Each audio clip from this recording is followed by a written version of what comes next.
ez'enjawulo bazze nga beemulugunya eri ebitongole ebikuumaddembe olw'okuba isanga ng'ekyokuttale. N'olunaku olwaleero abawagizi ba NUP nga bakulembeddwa wamu amyuka omukulembeze w'ekibiina kino Mwankole Jole Mugisha bavuddeyo ne beemulugunya nga bagamba nti ebitongole ebikuumaddembe bisusse okubatulugunya.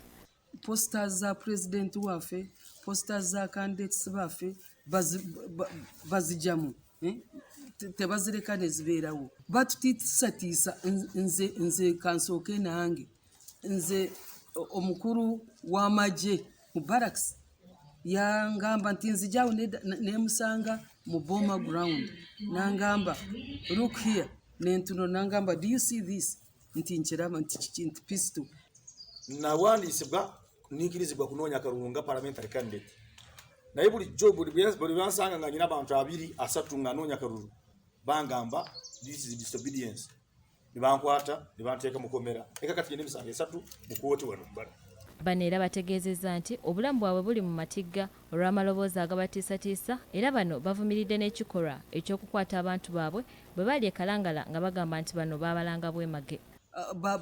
Ba candidates baffe ba supporters bonna babeera home babasibye abalina business ba RDC bagenda ne babasiba tebakyasuubula abaana tebakyayina income we basanga mukubo ng'ayambadde akagoya akamyufu n'obwe kabeera akasaati wadde t-shirt or dress or beret a hat oyo asola mu kihome. Ate yakulira ebyokwerinda Mbarara RDC Lieutenant Colonel James Mwesije asambaza ebyogerwa bannakibiina kya NUP eby'okutiisibwatiisibwa ab'ebyokwerinda era n'ategeeza nti bwe kiba nga ddala kituufu bamutuukirire atandike okulondoola ensonga eno. Sirowooza byole twaliwo obujaasi ayinza okuyita Jole n'amutiisatiisa. Jole azze wano emirundi mingi nga agenda okukyaza pulezidenti we netumukola kyonna buli kyayagala.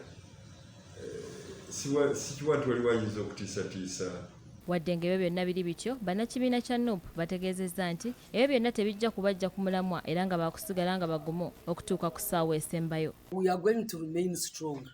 That's why I'm calling upon our people to remain strong. Intimidation doesn't kill.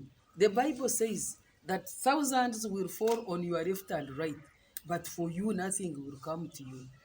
Joan Nabawes ne Catherine Namugera, BBS Telefina, Gambuuze.